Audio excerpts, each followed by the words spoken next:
Decibel क्या होता है बच्चों? डेसिबल क्या है? डेसिबल एक तरीके की यूनिट है ना, जिसको हम लोग मेजर करते हैं। तो डेसिबल क्या होता है देखते हैं हम आपको। बेसिकली आप लोग देखे होंगे कि अगर कोई बड़ी चीज होती है ना, बहुत बड़ी चीज होती है, जैसे रेशियो मान लो, हमने वोल्टेज गेन की बात करते हैं, ठीक। तो वोल्टेज गेन क्या होता है? Output voltage upon input voltage. इसका मतलब इसका कोई यूनिट नहीं होता, वोल्टेज गेन का कोई भी यूनिट नहीं होता, क्योंकि डिनोमिनेटर में भी आपका वोल्टेज है और न्यूमरेटर में भी वोल्टेज है, तो therefore there is no unit of voltage gain. उसी तरीके से जो पावर गेन होता है ना, पावर गेन की भी कोई यूनिट नहीं होती, क्योंकि पावर गेन भी होता है आपका output power upon input power. तो ये जो यूनिटलेस चीजें हैं, कभी कभी इनकी वैल्यू क्या होती है? बहुत ही ज्यादा होती है, ठीक है। तो इनकी वैल्यू को हमको रीड करने के लिए क्या करते हैं हम लोग? इसको हम लोग दूसरे तरीके से हम लोग मैथमेटिकल टूल्स के थ्रू रिप्रेजेंटेशन करते हैं, ठीक। तो डेसिबल क्या बना है? एक साइंटिस्ट के नाम पर बना है, जिन्होंने क्या बताया सबसे पहले, जनरली जो डेसिबल में हम लोग यूज करते हैं, किसको यूज करते हैं? पावर गेन को रिप्रेजेंट करने के लिए। कोई भी एम्पलीफायर स्टेज है तो उसका पावर गेन कितना हो रहा है? पावर गेन का मतलब output power upon input power का जो रेशियो है वो कितना आ रहा है, मतलब आपका एफिशिएंसी कितनी है। पावर गेन का मतलब क्या? किसी सिस्टम की एफिशिएंसी कितनी है, आपने इतना इनपुट दिया, उसके अकॉर्डिंगली आपको कितना आउटपुट मिल रहा है, ठीक है। तो पावर गेन हम देख सकते हैं, क्लियर। इसके अलावा हम लोग और कह सकते हैं वोल्टेज गेन। तो वोल्टेज गेन को भी हम लोग डेसिबल में कन्वर्ट कर सकते हैं किसी भी एम्पलीफायर के लिए। तो पहला कंसीडर करते हैं कि किस तरीके से हम लोग डेसिबल में पावर गेन को रिप्रेजेंट करेंगे। तो पहला चीज होगा specifying the power gain of an amplifier in the decibel. मतलब किसी भी एम्पलीफायर के पावर गेन को आप डेसिबल में किस तरीके से रिप्रेजेंट कर सकते हो, ठीक है। इसकी एनालिसिस करते हैं। तो देखिए, specifying of the power gain of an amplifier in the decibel, सबसे पहले आपको पता होना चाहिए कि पावर गेन होता क्या है। तो the power gain of an amplifier is expressed as output power upon input power. क्या होता है? Letter A P. पी लिखने का मतलब क्या है यहाँ पर बच्चों? यहाँ पे जो एपी लिखा हुआ है, ए मतलब होता है गेन, है ना। बेसिकली हम लोग गेन को रिप्रेजेंट करते हैं ए से, चाहे वो वोल्टेज गेन हो, चाहे करंट गेन हो, चाहे भी पावर गेन हो। तो अगर ये वोल्टेज गेन होता, फॉर एग्जांपल, याद करिए नोटेशन लोगों ने क्या किया कि जो वोल्टेज गेन था उसको ए बी लिखा था और जो करंट गेन था उसको ए आई लिखा था। उसी तरीके से अगर यहाँ पर पावर गेन है तो उसको लिखेंगे हम लोग एपी, ठीक है। तो पावर गेन क्या होता है? Output power upon input power. तो आउटपुट पावर क्या हो गया आपका? पी नॉट, आउटपुट साइड पर जो आपको पावर रिसीव हो रहा है और आपने कितना इनपुट पावर दिया था, इन दोनों के रेशियो को हम लोग क्या बोलते हैं? Power gain. So where P not is your output power, इस नोटेशन में हमने लिखा AP is equal to P not upon P I. Clear. इस नोटेशन में जो पी नॉट है आपका आउटपुट पावर है और जो पी आई है वो आपका क्या है? Input power. तो therefore in some cases it is convenient. कभी कभी होता क्या है कि जब P not upon P I यानी आउटपुट पावर और इनपुट पावर का रेशियो आप निकालते हो तो बहुत बड़ी क्वांटिटी आने लगती है, ठीक है, जिसको मेजर करना प्रॉब्लम नहीं है, बट लिखने में थोड़ी सी दिक्कत होती है। तो हम लोग क्या करते हैं, उसको हम लोग दूसरे तरीके के मैथमेटिकल सिस्टम में रिप्रेजेंट करने की कोशिश करते हैं। इसी को बोलते हैं क्या? Bel system. तो in some cases it is convenient to express the power gain in the bel. ठीक, ये बेल कौन था भाई? Bel is the logarithmic of the power gain.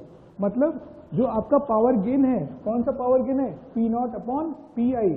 जब आप इसका लॉगरिथमिक ले लोगे, क्या ले लोगे बच्चों? लॉगरिथमिक। क्या बोल रहा है? Bel is the logarithmic of the power gain. यानी ये जो पावर गेन है, जब इसका आप लॉग ले लोगे, किसके बेस पर? 10 बेस पर, ठीक है, इसका P not upon P I का। क्या बोला मैंने? यहां पर बोला कि bel is the logarithmic of the power gain. Power gain था P not upon P I, इसका आपने लॉग ले लिया तो आपको मिल गया क्या? पावर, है ना, power gain in the terms of bel. एक यूनिट हो गई हमको मेजरमेंट करने की, एक तरीके की, ये क्या हो गया? एक तरीके का एक तरीका हो गया कि हम किसी भी लार्ज पावर को, है ना, छोटे तरीके से हम लोग रिप्रेजेंट कर सकते हैं, ठीक है। तो ये जो हो गया हमारा bel, bel is nothing but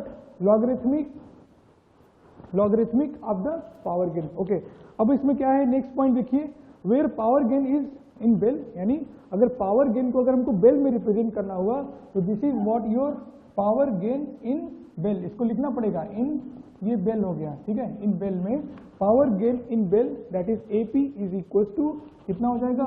log 10 P not upon P I, यहाँ पर लिखा है। अब देखो ये बेल का डेसिबल से क्या लेना देना है भाई, बेल में तो आपने बता दिया कि जो आपके पास पावर गेन है, ठीक है, उसका लॉगरिथमिक ले लीजिए तो आपको बेल पता चल जाएगा।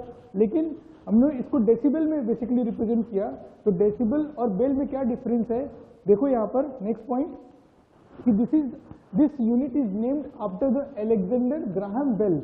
ये जो बेल वाला जो यूनिट बताया गया, जो मेजरमेंट करने का ये जो तरीका बताया गया, उसको किसने सबसे पहले प्रपोज किया था, अलेक्जेंडर ग्राहम बेल ने, ठीक है। 10 टाइम ऑफ द बेल, ये जो बेल यूनिट था उसका अगर हम लोग 10 टाइम ले लेंगे तो आपको क्या पता चल जाएगा, डेसिबल। तो आप देख सकते हो कि अगर हमको ये लिखना पड़ेगा कि पावर गेन इन बेल, तो क्या लिखोगे, आप लिखोगे log on the base 10 that is P not upon P I, output power upon input power, ये बेल में हो गया। अब मैं बोल रहा हूं कि आप लोग लिख लो कि पावर गेन इन डेसिबल, किसमें बच्चों, डेसिबल। तो ये क्या बता रहा है कि जो पावर गेन आपका जो बेल में है उसका 10 टाइम्स कर दीजिए तो पावर गेन आपको मिल जाएगा इसमें, डेसिबल में, यानी 10 log on the base 10 P not upon P आई।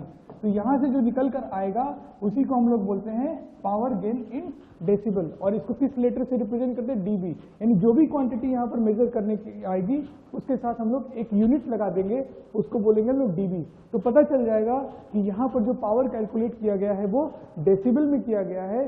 तो उस कंडीशन में जो आपका ओवरऑल पावर, मतलब टोटल जो पावर होगा, यानी जो पावर गेन होगा, that is equal to 10 log to the base 10 P not upon P I, ठीक है। ये पावर के लिए हमने स्पेसिफाई कर दिया, ठीक है। सारी चीजें क्लियर हो गई। डेसिबल में क्या करना है, 10 टाइम बेल से मल्टीप्लाई करना है, तो फार्मूला फाइनली क्या हो गया, यानी पावर गेन इन डेसिबल का फार्मूला क्या होता है, 10 log P not upon P I to the base 10, ठीक है। किस बेस पर कंसीडर कर रहे हैं इस लॉग को, 10 बेस पे, क्लियर।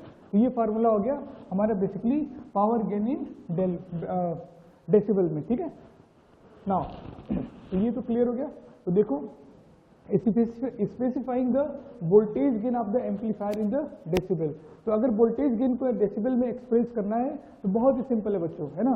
क्या करते हैं, जहां पर हम लोग 10 यूज किया था वहां पर क्या करते थे, 20 कर देते हैं, और जहां पर हमने पावर गेन लिखा था यानी पी नॉट अपॉन पी आई लिखा था, वहां पर हम लोग कर देते हैं वोल्टेज गेन।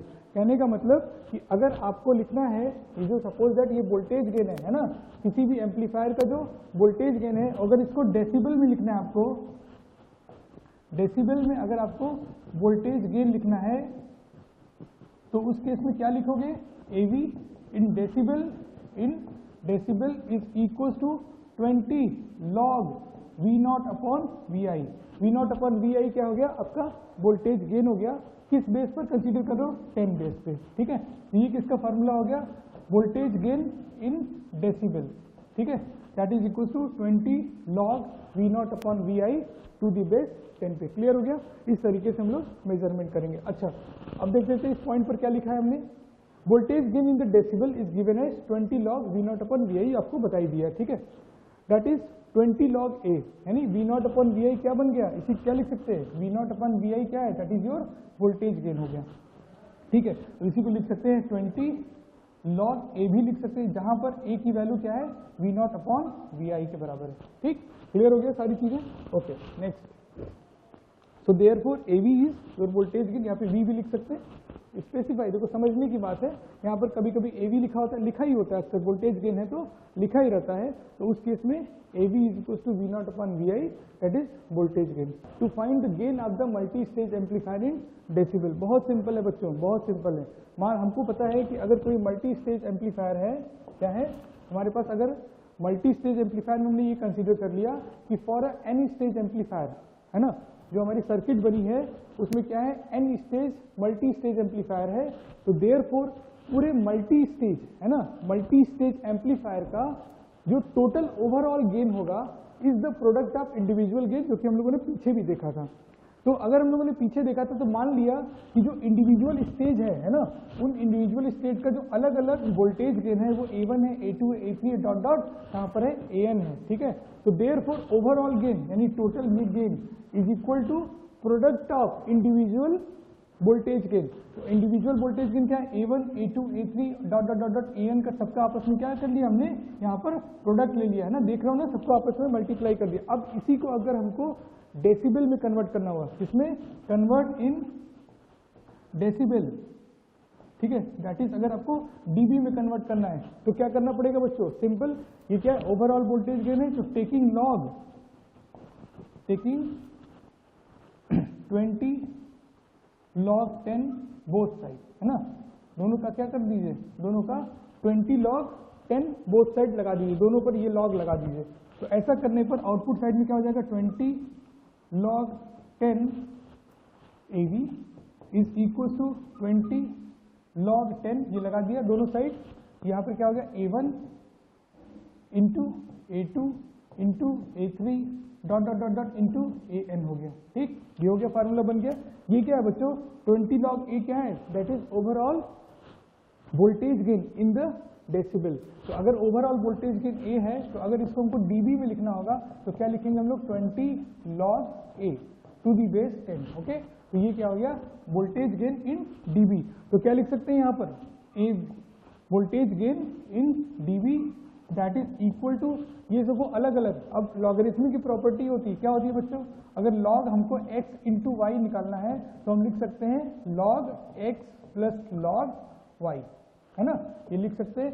इसी प्रॉपर्टी को यूज करते हुए जितने भी यहाँ पर प्रोडक्ट टर्म्स हैं, दिख रहा है, जितने भी यहाँ पर प्रोडक्ट टर्म्स हैं उसको हम लोग लिख सकते हैं 20 log, यानी जितने भी प्रोडक्ट्स हैं वो किस में कन्वर्ट हो जाएंगे, एडिशन में, ठीक। तो 20 log 10 किस बेस पर, A1 सॉरी बेस 10 पर A1 का हो गया, प्लस फिर से 20 log A2 plus 20 log AN, है ना, लास्ट स्टेज का लिख सकते हैं। तो ये सभी क्या है, हर एक स्टेज का वोल्टेज गेन है इन डेसिबल। तो हम क्या लिख सकते हैं यहाँ पे लिख सकते हैं बच्चों, देखो, that is overall voltage gain, यानी overall voltage gain in decibel बराबर होता है अलग अलग स्टेज के वोल्टेज गेन के बराबर डेसिबल में। तो ये भी क्या बता रहे हैं आपका, ये जो A1 है ये बता रहा है फर्स्ट स्टेज का वोल्टेज गेन इन डेसिबल, यानी A1 AdB1 डेसिबल में, ठीक, प्लस AdB2 सेकेंड स्टेज का gain in decibel, plus dot dot dot dot लिख सकते हैं AdB, यहाँ पर D है, N, इसका सिग्निफिकेंस है, ये जो 1 2 जो N बता रहा है वो बता रहा है स्टेज, ये फर्स्ट स्टेज हो गया, ये सेकंड स्टेज हो गया और ये nth स्टेज हो गया। तो टोटल ओवरऑल जो गेन होगा dB में वो क्या होगा, अलग अलग स्टेज के वोल्टेज गेन के बराबर होगा, किसके, dB में वोल्टेज गेन के एडिशन के बराबर होगा, है ना, अलग अलग स्टेज के voltage gain in the dB के सम के बराबर होगा। तो देख सकते हो कि overall voltage gain is equal to sum of voltage gain of all the states in